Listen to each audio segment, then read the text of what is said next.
होगी। इस वेबसाइट का जो लिंक है मैंने वीडियो के डिस्क्रिप्शन में पिन कमेंट में भी आपको दे रखा है।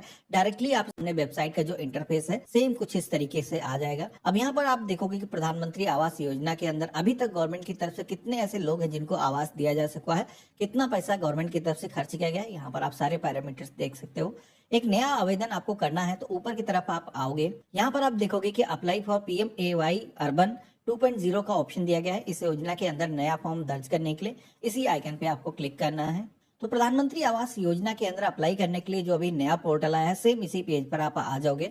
यहाँ पर एक नया रजिस्ट्रेशन करने के लिए अप्लाई फॉर PMAY के ऑप्शन पे क्लिक करना है। तो आवास योजना के अंदर अप्लाई करने के लिए सबसे पहले तो यहाँ पर बेसिक जो इन्फॉर्मेशन है वो दिखाई गई है, क्योंकि ये जो ऑप्शन है आगे फॉर्म के अंदर आपको सिलेक्शन करना है तो इनके बारे में आपको जानना बेहद ही जरूरी है। यहाँ पर आपको बताया गया है कि प्रधानमंत्री आवास योजना के अंदर किस किस तरीके से बेनिफिट दिया जाता है, कितना अमाउंट आपको बेनिफिट मिल सकता है। जिसमें कि पहला ऑप्शन है बेनिफिशियरी लेड कंट्रैक्शन वाला, BLC वाला। इसके अंदर गवर्नमेंट की तरफ से 2.5 लाख यानी कि 2.5 लाख रुपए आपको दिए जाते हैं, जिसमें कि आप सभी का जो इनकम है वो मैक्सिमम 3 लाख रुपए होना चाहिए और आप सभी के पास में लैंड होनी चाहिए, क्योंकि खुद की आपकी जमीन पर आप घर बनाने वाले हो।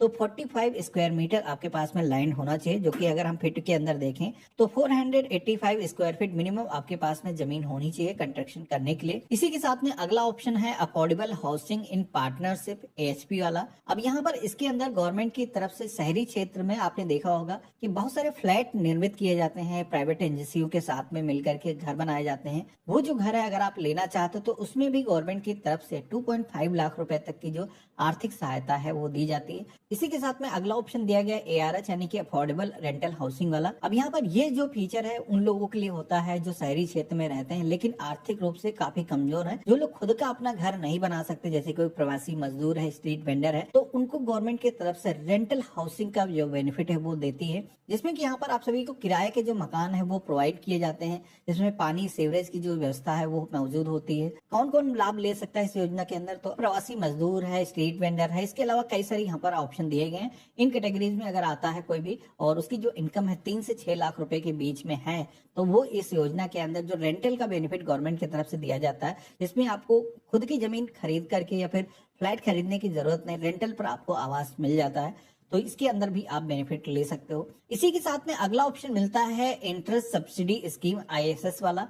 इसके अंदर आप सभी लोगों को अगर आप होम लोन लेते हो उस पर गवर्नमेंट की तरफ से आपको आर्थिक सहायता दी जाती है, यानी कि उस पर सब्सिडी आपको गवर्नमेंट की तरफ से प्रोवाइड की जाती है जो इंटरेस्ट लगता है। इसके अंदर कई सारे कैटेगरी के लोग बेनिफिट ले सकते हैं, जैसे कि EWS 3 लाख रुपए तक की अगर आपकी इनकम है, LIG 6 लाख रुपए तक की, MIG 9 लाख रुपए तक अगर आपकी इनकम है तो इस योजना के अंदर आप बेनिफिट ले सकते हो। तो ये चीजें आपको जानना बेहद जरूरी है क्योंकि आगे आपको सिलेक्शन करना पड़ता है। तो यहाँ पर अब हमें क्या करना है, पेज में और नीचे की तरफ आना है। यहाँ पर डॉक्यूमेंट्स के बारे में बताया गया है, तो यहाँ पर आपका आधार कार्ड, इसी के साथ में जितने भी फैमिली मेंबर हैं उनका आधार कार्ड मौजूद होना चाहिए, बैंक अकाउंट होना चाहिए, income proof, caste certificate, land के भी डॉक्यूमेंट होना चाहिए अगर आप BLC कैटेगरी के अंदर अप्लाई कर रहे हो। अप्लाई करने के लिए इस पेज में नीचे की तरफ आना है, प्रोसीड की टैब पे क्लिक करना है। तो यहाँ पर सबसे पहला जो ऑप्शन आता है इसमें आप सभी की जो एनुअल इनकम है यहाँ पर आपको फिल करना है और इसके बाद में किस स्कीम के अंदर बेनिफिट आप लेना चाहते हो, जैसे कि मैंने वहां पर आपको सारे ऑप्शन के बारे में बताया था वही ऑप्शन यहाँ पर आ रहे हैं।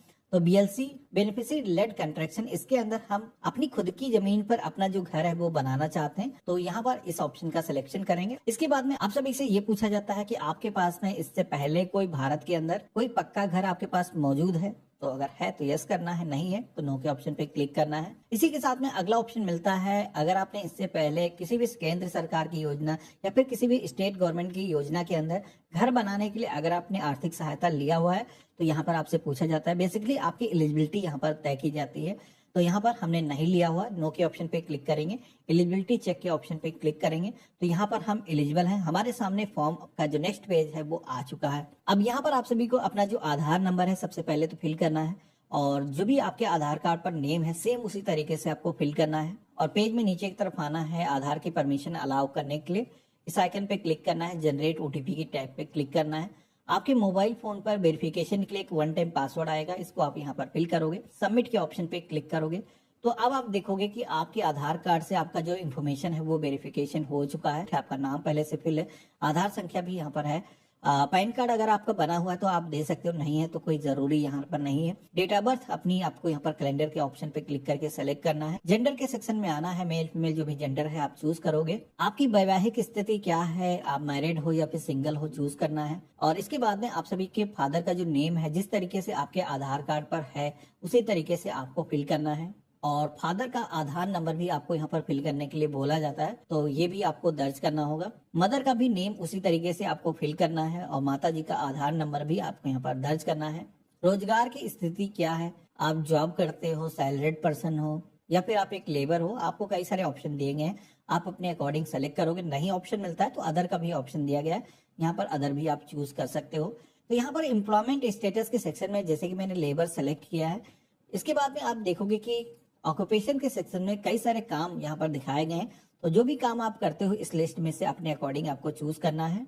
इसके बाद में परिवार की श्रेणी के बारे में पूछा जाता है, तो जैसे कि मैंने पहले ही बताया था कि आप सभी को EWS योजना यानी कि इसके अंदर आपकी जो इनकम है 3 लाख रुपए से ऊपर नहीं होना चाहिए। तो यहाँ पर बताया गया हमारे पास में भारत में कहीं पे भी दूसरा कोई पक्का मकान नहीं है, इससे प्राइवेटी आपकी मजबूत हो जाती है कि आपको आवास सबसे पहले दिया जाए। आप सभी की वार्षिक आय कितनी है, तो ये भी पहले से फिल है। आप सभी को अपना जो इनकम प्रूफ है वो अपलोड करने के लिए बोला जाता है। अब ये जो इनकम प्रूफ है अगर आपने अभी तक नहीं बनवाया है तो मैंने इससे पहले एक वीडियो बनाया था जिसमें कि इनकम प्रूफ, कास्ट सर्टिफिकेट किस तरीके से आप अप्लाई कर सकते हो ऑनलाइन प्रोसेस से, मात्र 15 रुपए खर्च होते हैं, उसको आप बना सकते हो। वही सर्टिफिकेट आपको यहाँ पर अपलोड करना होगा। इसके बाद में रिलीजन के सेक्शन में आना है, हिंदू, मुस्लिम, सिख, ईसाई, जिस भी आप रिलीजन से हो आपको अपना रिलीजन सेलेक्ट करना है। कुछ योजनाएं यहाँ पर दिखाई गई हैं जैसे कि आप PM स्वनिधि योजना या फिर आंगनवाड़ी कार्यकर्ता तो नहीं है, PM विश्वकर्मा योजना के अंदर आप शामिल तो नहीं है। तो यहाँ पर ये जो योजना दिखाई गई है इनके अंदर अगर आप बेनिफिट पा रहे हो तो आपको यस के ऑप्शन पे क्लिक करना है। अगर बेनिफिट नहीं मिल रहा है तो यहाँ पर भी आपको नो की टैब पे क्लिक करना है। इसके बाद में पेज में आप नीचे की तरफ आओगे तो यहाँ पर आपको एड्रेस दर्ज करने के लिए बोला गया है। तो यहाँ पर आपको 2 सेक्शन दिए गए हैं जिसमें कि पहला जो एड्रेस है वो आपका प्रेजेंट एड्रेस है, यानी कि वर्तमान में आप जहाँ पर रह रहे हो वो एड्रेस आपको फिल करना है। सेकंड वाला जो एड्रेस का सेक्शन है यहाँ पर आपको परमानेंट एड्रेस, बहुत सारे लोगों के केस में ऐसा होता है कि वो काम के सिलसिले में किसी दूसरी जगह पर रहते हैं, तो उन लोगों को यहाँ पर जो टेम्परेरी एड्रेस है वो यहाँ पर प्रेजेंट एड्रेस के सेक्शन में दर्ज करना है। परमानेंट एड्रेस अगर आपका सेम ही है तो इस आइकन पे टिक करोगे तो ऑटोमेटिक ये जो एड्रेस है ये कॉपी हो जाएगा। तो सबसे पहले तो आप सभी को प्रेजेंट एड्रेस के सेक्शन में आना है, जो भी वर्तमान आपका पता है उसकी कंप्लीट डिटेल यहाँ पर दर्ज करना है। ये जो डिटेल है आपका जहाँ पर कंस्ट्रक्शन हो रहा है उसकी डिटेल नहीं मांगी जा रही, अभी वर्तमान में आप कहाँ निवास कर रहे हो यहाँ पर आपको दर्ज करना है। सबसे पहले तो हाउस नंबर, फ्लैट नेम या फिर बिल्डिंग नेम, जो भी स्टेट लगते हैं, डिस्ट्रिक्ट चूज करना है, सिटी का जो नेम है यहाँ पर फिल करना है, अपने एरिया का जो पिन कोड है आपको दर्ज करना है। मोबाइल नंबर के सेक्शन में आकर के अपना फोन नंबर दर्ज कर देना है। ईमेल आईडी जरूरी नहीं है लेकिन फिल कर लो।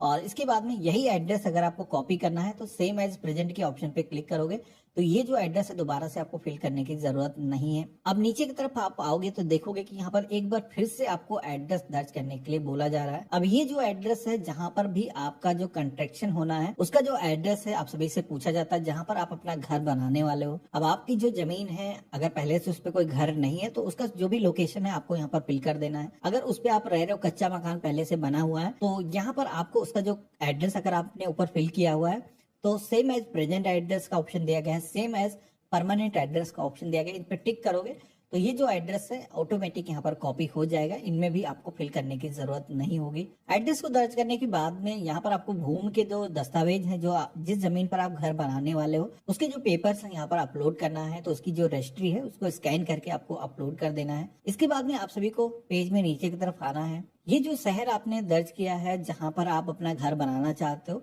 इस शहर में आप कब से निवास कर रहे हो, 1 साल से या फिर 1 से 2 साल हो चुके हैं, जितने भी सालों से आप रह रहे हो यहाँ पर आपको सिलेक्शन करना है। 10 सालों से ज्यादा रह रहे हो तो यहाँ पर ये भी ऑप्शन दिया गया है। वर्तमान में अभी जो आप घर में जिसमें रह रहे हो वो घर आपका कैसा है, खुद का है या फिर रेंट में रह रहे हो या फिर आपके पास में घर नहीं है, तो यहाँ पर ऑप्शन मिल जाते हैं। आपको अपने अकॉर्डिंग ये जो इन्फॉर्मेशन है वो दर्ज करना है। इसके बाद में आप सभी को फैमिली मेंबर की जो डिटेल्स है दर्ज करने का जो ऑप्शन है वो मिल जाता है। यहाँ पर 1 बाय 1 परिवार के जितने भी सदस्य हैं उनका जो नेम है यहाँ पर एंटर करना है, उनकी जो डेट ऑफ बर्थ है दर्ज करना है, जो भी आपसे रिलेशन है उनका यहाँ पर रिलेशन सेलेक्ट करना है, मेल फीमेल जो भी जेंडर है सेलेक्ट करना है और यहाँ पर उनका जो आधार नंबर है वो दर्ज करना है। इसके बाद में ऑक्यूपेशन के सेक्शन में आओगे तो यहाँ पर कई सारे ऑक्यूपेशन दिख जाते हैं जिसमें कि हाउस वाइफ या फिर अगर कोई काम करता है तो यहाँ पर उसका जो काम है वो सेलेक्ट कर लेना है। परिवार में बच्चे भी हैं तो ऐड ऑप्शन पे क्लिक करोगे तो और भी रो आ जाती हैं जिनमें आप अपने बच्चों की जो डिटेल्स हैं वो ऐड कर सकते हो। इसके बाद में नीचे की तरफ सेक्शन मिलता है बैंक अकाउंट डिटेल को दर्ज करने का, जिसमें कि आप सभी को अपना जो बैंक अकाउंट नंबर है जिसके अंदर ये जो बेनिफिट है आप प्राप्त करना चाहते हो यहाँ पर आपको फिल करना है। इसी के साथ में पोस्ट के लिए कंफर्म के सेक्शन में रिपीट अपना जो अकाउंट नंबर है वो दर्ज कर देना है। आप सभी से आपका जो IFSO कोड है वो भी पूछा जाता है, जो कि आपकी पासबुक जो होगी आपके पास में उस पर प्रिंटेड होता है। ये जो कोड है वहां से देख करके आपको फिल कर देना है। अब पेज में आपको नीचे की तरफ आना है। यहाँ पर कुछ स्कीमें आपको दिखाई गई हैं जिसमें कि मुफ्त बिजली योजना, आयुष्मान भारत, उज्ज्वला योजना, इन योजनाओं के अंदर अगर आप पहले से इनरोल हो, आपको बेनिफिट मिल रहे हैं तो आप यहाँ पर बता सकते हो।